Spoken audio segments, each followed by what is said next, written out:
లక్షల మంది బాగా చదువుకున్నటువంటి పోస్ట్ గ్రాడ్యుయేషన్, ఎంఫిల్, పిహెచ్డీలు చేసి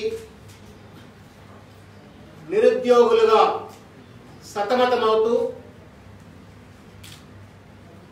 బాధపడుతున్నటువంటి ఒక నిరుద్యోగులకు సంబంధించినటువంటి ఒక కీలకమైన సమస్యకు సంబంధించి ఈరోజు మీడియా ద్వారా అటు ప్రజలకు తెలియజెప్తూ అదేవిధంగా దున్నపోతు మీద నీళ్లు పడ్డట్టు వ్యవహరిస్తున్నటువంటి ప్రభుత్వాన్ని కూడా తట్టి లేపేందుకోసం అని చెప్పని ఈ పత్రికా సమావేశాన్ని ఏర్పరచడమైంది.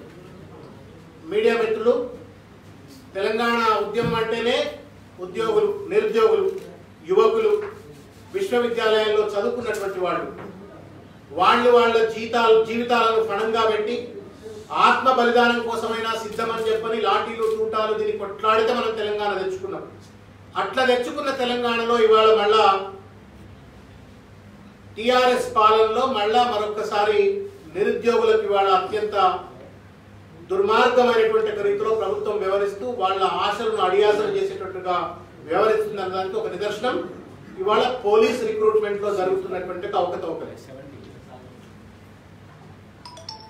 మొత్తం 18,428 వేకెన్సీస్ అంటే police constables 16,925, police constable technical 231, తర్వాత సబ్ ఇన్స్పెక్టర్ పోస్టులకు 1217 ఖాళీలు, తర్వాత ఎస్ఐ టెక్నికల్ వచ్చేసి ఒక 55 ఖాళీలు. అంటే మొత్తం మీద 18,428 వేకెన్సీస్ కోసం అని చెప్పని 5 నోటిఫికేషన్లు మే 31, 2018 నాడు ఈ ప్రభుత్వం నోటిఫికేషన్ వేసింది. చాలా ఉత్సాహంతో మా జీవితాలు బాగుపడతాయి కదా అని చెప్పని దాదాపు నిరుద్యోగ సమస్య తెలంగాణలో ఎంత ఉంది అని చెప్పడానికి నిదర్శనంగా పోలీస్ కానిస్టేబుల్ 16,000 పైచిలుకున్నటువంటి ఒక ఈ నోటిఫికేషన్ కు దాదాపు ఎస్ఐ పోలీస్ కానిస్టేబుల్ కలిపితే 7.5 లక్షల మంది అప్లై చేసుకుని ప్రిలిమ్స్ రాస్తే దాంట్లో ప్రిలిమ్స్ క్వాలిఫై అయినటువంటి వాళ్ళు దాదాపు 4,78,000 మంది. ఆ ప్రిలిమినరీ ఎగ్జామ్ క్వాలిఫై అయిన తర్వాత ఫిజికల్ ఎగ్జామినేషన్కి వచ్చిన వాళ్ళు, శారీరక పరీక్షకు వచ్చినటువంటి వాళ్ళు 2,24,000 మంది దాంట్లో శారీరక పోటీల కోసం అని చెప్పి పరీక్ష కోసం వచ్చినారు. ఏమాత్రం కూడా బాధ్యత లేకుండా కనీస సాంకేతిక పరిజ్ఞానం లేనటువంటి ఒక కానిస్టేబుల్స్ ను, ఎస్ఐలను శారీరక దారుణ్య పరీక్షల కోసం అని చెప్పని Telangana state level police recruitment board ద్వారా వాళ్ళను డిప్లాయ్ చేయించి RFID అనేటువంటి ఒక కొత్త సిస్టమ్ ఇంట్రడ్యూస్ చేసి రేడియో ఫ్రీక్వెన్సీ ఐడెంటిటీ డివైస్ అనేటువంటి ఒక సిస్టమ్ ను ఈసాఫ్ట్ అనేటువంటి ఒక ప్రైవేట్ కంపెనీ ద్వారా, ఈసాఫ్ట్ కన్సల్టెన్సీ అనే ఒక ప్రైవేట్ కంపెనీ ద్వారా ఈ మొత్తం రిక్రూట్మెంట్ వ్యవహారాన్ని అంతా కూడా నడిపించారు. మరి ఈ ప్రైవేట్ కంపెనీ ద్వారా నడిపించడం వల్ల వచ్చినటువంటి ఒక నష్టం ఏందా అంటే, ఫస్ట్ ఆఫ్ ఆల్ ప్రభుత్వం ఇచ్చిన నోటిఫికేషన్ లో శారీరక పరీక్షల కోసం, దారుణ్య పరీక్షల కోసం అని చెప్పని RFIDని వాడతాము అని చెప్పని ఏమాత్రం కూడా నోటిఫికేషన్ లో పొందుపరచలేదు. రెండవది, for the first time in the state of తెలంగాణలో RFIDని ఇంట్రడ్యూస్ చేసినప్పుడు దానికోసం అవసరమైనటువంటి ఒక రీతిలో అభ్యర్థులను, తర్వాత పరీక్ష నిర్వహిస్తున్నటువంటి ఒక కానిస్టేబుల్ ను, ఎస్ఐలను కూడా ఓరియంటేషన్ కల్పించాల్సి ఉండే, అది కూడా కల్పించలేదు. కల్పించకుండా RFIDని ఇంట్రడ్యూస్ చేయడంతో దాదాపు 1,20,000 మంది అర్హులై ఉండి కూడా అన్ని రకాల శారీరక దారుణ్య పరీక్షల్లో నెగ్గేటువంటి ఒక పరిస్థితి ఉన్నప్పటికీ కూడా ఈ దుర్మార్గమైనటువంటి లోపభూయిష్టమైనటువంటి RFID సిస్టమ్ తర్వాత దాన్ని అమలు చేయడంలో ఉన్నటువంటి ఒక అలసత్వం వల్ల దాదాపు వేలాది మంది, లక్షలాది మంది, దాంట్లో 1,00,000 పైచిలకు మంది అందరూ కూడా క్వాలిఫై కాకుండా డిస్క్వాలిఫై అయిపోయి ఇవాళ ఉద్యోగం రాకుండా అల్లాడేటువంటి ఒక పరిస్థితి కనబడతా ఉంది.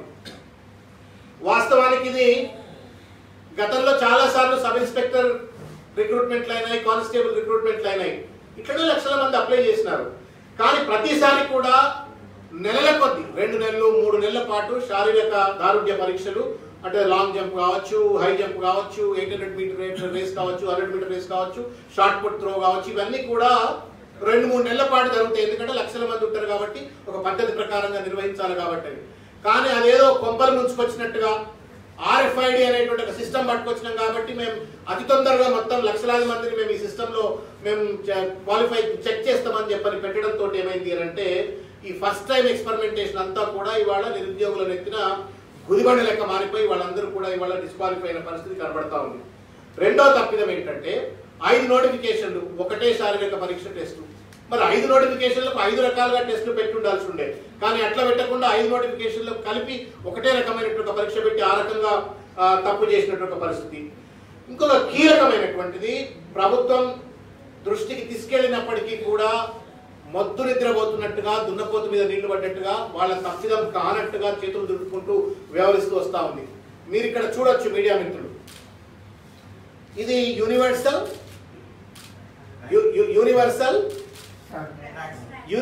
ట్రాక్. ఇది అంటే ఒకవేళ కనుక RFID సిస్టమ్ ప్రకారంగా కనుక ఒకవేళ కనుక మనము ఎవరెవరు ఎంత స్పీడ్లో ఎంత టైంలో ఉరికిండ్రు అని చెప్పడానికి ఈ రకంగా అంటే ఒక ట్రాక్ మీద ఒకడు మాత్రమే ఉంటాడు at any given point of time.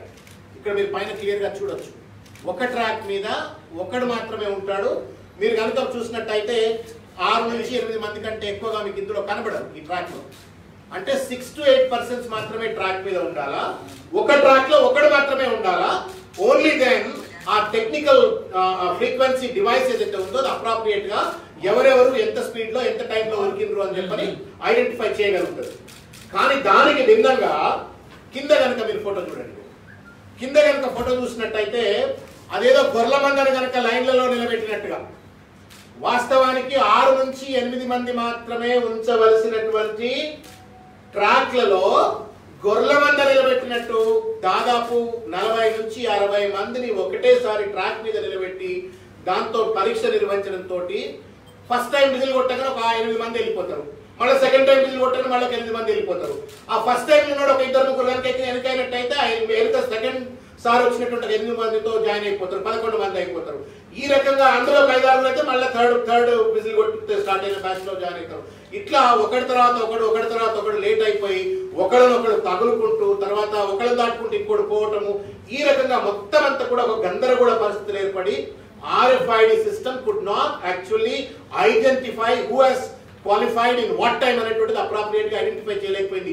ఎందుకు అంటే ప్రధానం 6 నుండి 8 మంది ఉండాల్సినటువంటి చోట 40 మంది 50 మంది 60 మంది గొర్రెలు పెట్టినట్టు కాబట్టి మందులో పెట్టి ఉరికిచ్చిండ్రు. కాబట్టి ఇది నెత్తి మీద నోరు పెట్టుకుని నిరుద్యోగులంతా కూడా ఆయన శ్రీనివాసరావు చైర్మన్ చుట్టూ, హోంమంత్రి చుట్టూ, కేటీఆర్ దగ్గరికి, తర్వాత హోంమంత్రి దగ్గరికి ఇంతమంది దగ్గర తిరిగినప్పటికీ కూడా ఈ RFID సిస్టమ్ లో తప్పిదాలు ఉన్నాయి, దీన్ని సరిదిద్దండి అని చెప్పని నెత్తి మీద నోరు పెట్టుకుని మొత్తుకున్నప్పటికీ కూడా ఎవరు కూడా పట్టించుకున్న పాపాన పోకపోతే ఇవాళ తప్పనిసరి పరిస్థితుల్లో కాంగ్రెస్ పార్టీ ఆఫీస్కి వస్తే వాళ్ళ బాధ చూడలేక వాళ్ళ కష్టం చూడలేక తెలంగాణల కోసం కొట్లాడిన ఆ బిడ్డల బాధ చూడలేక బాధ్యత తీసుకొని నిన్న రాత్రి ఏదో ట్వీట్ చేసినాం, మళ్ళీ ఇవాళ పత్రికా సమావేశం పెట్టి వాళ్ళ ప్రభుత్వానికి తట్టి లేపడం కోసం అని చెప్పని ఒక ప్రయత్నం చేస్తా ఉన్నాం. ఇకపోతే 800 మీటర్ రేస్లోనైతే సెన్సర్ ఒకటే ఉంటుంది, RFID సిస్టమ్ ఒకటే ఉంటుంది, స్టార్ట్ పాయింట్ ఎండ్ పాయింట్ ఒకటే కాబట్టి ఒకటే ఉంటుంది. కానీ 100 మీటర్ రేస్ అయినప్పుడు స్టార్ట్ ఎండ్ రెండు కూడా సపరేట్ డివైసెస్ ఉండాలా.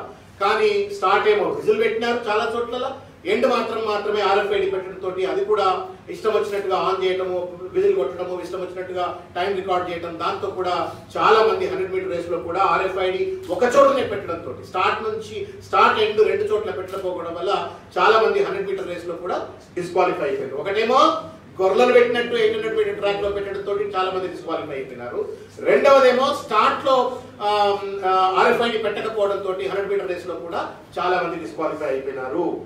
ఇది టైం డిటెక్షన్ అనేటువంటిది సరిగ్గా జరగలేదు. ఇంకొకటి చాలా బాధ కలిగించేటువంటి అంశం ఏంటంటే ఈ ప్రభుత్వం ముఖ్యమంత్రి గారు నోరెప్పితే మేము అవినీతి లేనటువంటి అవకతవకలు లేనటువంటి ఒక పరిపాలన అందించాలా, ఆఖరికి ఇప్పుడు తెలంగాణ అడ్మినిస్ట్రేటివ్ సర్వీస్ కూడా పెడతా అని చెప్పని చాలా మాటలు చెప్తా ఉన్నారు. మరి ఈ జరిగిన తప్పిదాలను ఎవరు సరిదిద్దాలా? ఎందుకు ఇవాళ దొంగ కనుక తేలిగుట్టినట్టుగా నైదర్ ఏ పోలీస్ ఆఫీసర్ మాట్లాడతలేడు, హోంమంత్రి మాట్లాడతలేడు, ప్రభుత్వం మాట్లాడతలేదు, దీనికి ఎవరు సమాధానం చెప్పాలా? ఒకటేమో technical failure, complete failure of the RFID. రెండవది ఏంటంటే కొన్ని వందల మంది రాత్రి నేను ట్వీట్ చేసినప్పటి నుండి ఇప్పటి వరకు దాదాపు 100-150 కాల్స్ వచ్చి ఉంటాయి తెలంగాణ వ్యాప్తంగా. చాలా చోట్లలో ఒకటి బదులు ఇంకొకటి ఉరికినాడని చెప్పని, తర్వాత రికార్డులు తారుమారు చేసేసి డిస్క్వాలిఫై అయిన తర్వాత కూడా క్వాలిఫై చేసినారని చెప్పని, ఇది నల్లగొండలో ఒకరికి బదులు మరొకరు హాజరైనట్లుగా ఇద్దరిని అదుపులో తీసుకున్నారు అని చెప్పని. ఇట్లా నల్లగొండలో జరిగింది మాత్రం పట్టుకున్నారు వాస్తవమే, కానీ తెలంగాణ వ్యాప్తంగా జరిగినాయి అని చెప్పిన ఆరోపణలు వస్తూ ఉన్నాయి. దానికి ఎందుకు మీరు ప్రభుత్వం చర్యలు తీసుకోవట్లేదు, ఈ తప్పులు సరిదిద్దాలనే ప్రయత్నం ఎందుకు చేయట్లేదు, ఎందుకు నిరుద్యోగుల నోళ్ళలో మన్ను కొడుతున్నారు అని చెప్పని సందర్భంగా మేము ప్రశ్నిస్తా ఉన్నాం. దిస్ ఇస్ ఎవిడెన్స్ దాట్ ఒకటి ప్లేస్ లో ఇంపర్సనేషన్ అంటాం, ఒకటి ప్లేస్ లో ఇంకొకటి ఉరికినాడు. మరి ఇది ఎక్కడ పరీక్ష నిర్వహించే పద్ధతి అని చెప్పని సందర్భంగా మేము ప్రభుత్వాన్ని ప్రశ్నిస్తా ఉన్నాం. రెండవది, ఇది పోలీస్ ఎలక్షన్స్ లో ట్యాంపరింగ్, ఈవీఎం ట్యాంపరింగ్ లో లెక్క RFID కూడా ట్యాంపరింగ్ జరుగుతూ ఉందట. ఆల్రెడీ నల్గొండలో కొండాపూర్లో ఇద్దరిని పట్టుకున్నారట. ఈసాఫ్ట్ కంపెనీకి సంబంధించినోడే ఒక్కొక్క అభ్యర్థి దగ్గర 2-3 లక్షల రూపాయలు తీసుకొని వాడు ట్యాంపరింగ్ చేసిండు అని చెప్పని వార్తలు వస్తా ఉన్నాయి. ఈ రకమైన దొరికినోడు దొంగ అయింది, దొరకనోడు దొరైపోయింది. ఇప్పుడు మరి దొరకని దొరని ఎవడు పట్టుకోవాలా, విచారణ జరిపించాలి కదా. ఈ రకమైన ఆరోపణలు వచ్చినప్పుడు లోతుగా ఇంత పెద్ద లక్షల మంది ఉద్యోగులకు, భవిష్యత్తుకు, కుటుంబాలకు సంబంధించినటువంటి పేద కుటుంబాలు, చదువుకున్న వాళ్ళ కుటుంబాలకు సంబంధించిన అంశం కాబట్టి పూర్తి స్థాయిలో విచారణ జరపాలి. Voice of the government is referring to any kind of enquiry అని చెప్పి ఈ సందర్భంగా ప్రభుత్వం తరఫున మేము ప్రశ్నిస్తా ఉన్నాం. కొండాపూర్లో పట్టుకున్నావు సరే, మరి ఇంకా యూసఫ్గూడలో అయింది, నల్లగొండలో అయింది, ఖమ్మంలో అయింది, మహబూబ్నగర్లో అయింది, రకరకాల ప్రాంతాల్లో కూడా ఇటువంటి జరిగినాయి అని చెప్పని ఏ రకంగా ఫుల్ ప్రూఫ్ ప్రభుత్వం ఇస్తుంది, ఎందుకు విచారిస్తలేరు అని చెప్పని ఈ సందర్భంగా మేము ప్రశ్నిస్తా ఉన్నాం. ఇక పోతే మీడియా మిత్రులు, మీరు నవ్వాలనా ఏడవాలనా అర్థం కానటువంటి ఒక పరిస్థితి. మినిమం హైట్ రిక్వైర్మెంట్ 152.5%, 152.5 సెంటీమీటర్స్, 152.5 సెంటీమీటర్లు ఉండాలా. అయితే ఈ అమ్మాయికి మన్ని మధ్య కాలంలో రాసిన పరీక్షలో ఈ అమ్మాయి పేరు రజితా మంత్రి. దయచేసి హోంమంత్రి గారు, డీజీపీ గారు, తర్వాత ఈ బోర్డు చైర్మన్ శ్రీనివాసరావు గారు కేర్ఫుల్ గా వినాలని చెప్పని మీడియా ద్వారా మేము విజ్ఞప్తి చేస్తా ఉన్నాం. Please try pay little bit more attention. Rajitha మంత్రి గారికి అమ్మాయికి మినిమం క్వాలిఫైయింగ్ హైట్ 152.5 ఉంటే ఈసారి పరీక్షలో ఆమెకు ఇచ్చిన హైట్ ఎంత అంటే 151.5, అంటే 1 సెంటీమీటర్ తక్కువ ఉన్నదని చెప్పని ఈ అమ్మాయిని డిస్క్వాలిఫై చేసేసినారు. ఇంట్రెస్టింగ్ ఫినామినా ఏంటంటే 2016లో కూడా నోటిఫికేషన్ వచ్చింది, మనకు పోలీస్ రిక్రూట్మెంట్ కోసం నోటిఫికేషన్ వచ్చింది. ఈ అమ్మాయి ఫిజికల్ టెస్ట్ లో క్వాలిఫై అయింది, తర్వాత మెయిన్స్ పరీక్ష కూడా రాసేసింది. అంటే మరి ఏమన్నా ఇంచు తగ్గిపోయిందా ఈ అమ్మాయి, ఏమన్నా కరిగిందా, ఏమన్నా కరిగిందా, దూడ పట్టిందా ఏమన్నా జుట్టు మీద, నెత్తి మీద? అప్పుడు ఎందుకు హైట్ లో క్వాలిఫై అవుతుంది, ఇప్పుడు ఎందుకు హైట్ లో డిస్క్వాలిఫై అవుతుంది? విచ్ మీన్స్ RFID సిస్టమ్ ఏదైతే వీళ్ళు అమలు చేస్తా ఉన్నారో ఈ సిస్టమ్ లో ఉన్నటువంటి ఒక లొసుగు ఇది. మాన్యువల్ గా అయితే ప్రాపర్ గా ఆ తలకాయ మీదకి గుంజి పట్టి పెద్ద ఇదే మెషిన్ తో పెట్టడం తోటి ఆ మెషిన్ సరిగ్గా డాక్యుమెంట్ చేయకపోవడం తోటి వస్తున్నటువంటి ఒక సమస్యలు ఇవి. దీనికి ఏం సమాధానం చెప్తారు శ్రీనివాసరావు గారు అని చెప్పని సందర్భంగా మేము సూటిగా ప్రశ్నిస్తా ఉన్నాం. ప్రభుత్వం ఎందుకు ఇవాళ నిరుద్యోగుల జీవితాలతో చెలగాటలాడుతుందని చెప్పని సందర్భంగా మేము ప్రశ్నిస్తా ఉన్నాం. ఇంకొక విషయం వస్తే, ఇది యూసఫ్గూడలో ఈ అబ్బాయి పేరు ఆకుల నవీన్ కుమార్. ఇతను యూసఫ్గూడలో 12వ తారీఖు నాడు పరీక్ష రాసిండు. ఈయన డిస్క్వాలిఫై అయిపోయాడు. మీడియా మిత్రులు దయచేసి శ్రద్ధగా చూడాలి. ఈయన 12వ తారీఖు రాసినటువంటి ఒక పరీక్షలో 170 సెకండ్లలో 800 మీటర్ల పరుగు పందెంలో ఆయన కంప్లీట్ చేయాల్సి ఉంటే ఆయన 170.07 సెకండ్లలో క్వాలిఫై అయిండు అని కంప్లీట్ చేసిందని చెప్పని ఆయనను నాట్ క్వాలిఫైడ్, డిస్క్వాలిఫైడ్ అని చెప్పి చేసేసినారు. అంతవరకు బాగుంది, సంతోషం. 170.07 అని చెప్పని అన్నారు కాబట్టి సంతోషం. కానీ అదే పర్సన్ మళ్ళా మరి ఏ మాయరోగం వచ్చిందో తర్వాతనేమో మళ్ళా 170.807 అని చెప్పని ఇన్స్టెంట్ గా ఇచ్చినటువంటి ఒక రికార్డులో ఉంది.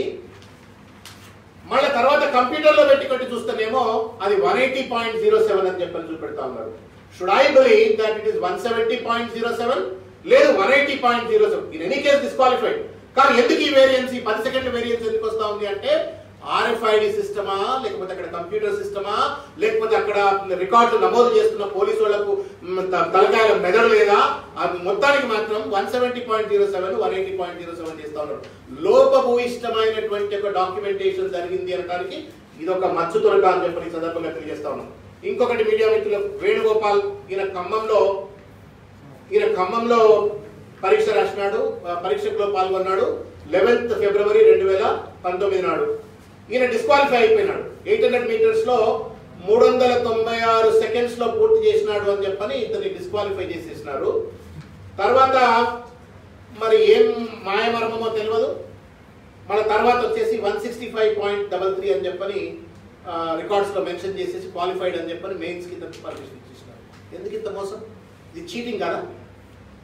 ఫస్ట్ టెస్ట్ లోనేమో ఇచ్చిన రిపోర్ట్ లో మీరు డిస్క్వాలిఫై చేస్తారు 395 సెకండ్లు. అందులోకి వెళ్ళి కంప్యూటర్లోకి వెళ్ళి రిపోర్ట్ తీసుకుంటే 165 అని చెప్పని క్వాలిఫై చేశారు. అంటే అస్మదీయులకు ఒకటి, తస్మదీయులకు ఒకటి. ఎవడెవడైతే టేబుల్ కింద ఏమనిస్తే వాడికి ఏమో క్వాలిఫై అవుతా ఉన్నారు, టేబుల్ కింద లేకపోతే ఈ ట్యాంపరింగ్ లో భాగం పంచుకోకపోతే డిస్క్వాలిఫై అవుతున్నారా అనే అనుమానాలు కలుగుతా ఉన్నాయి. దీనికి బోర్డు సమాధానం చెప్పాలని చెప్పని ఈ సందర్భంగా మేము కోరుతా ఉన్నాం. ఇంకొకటి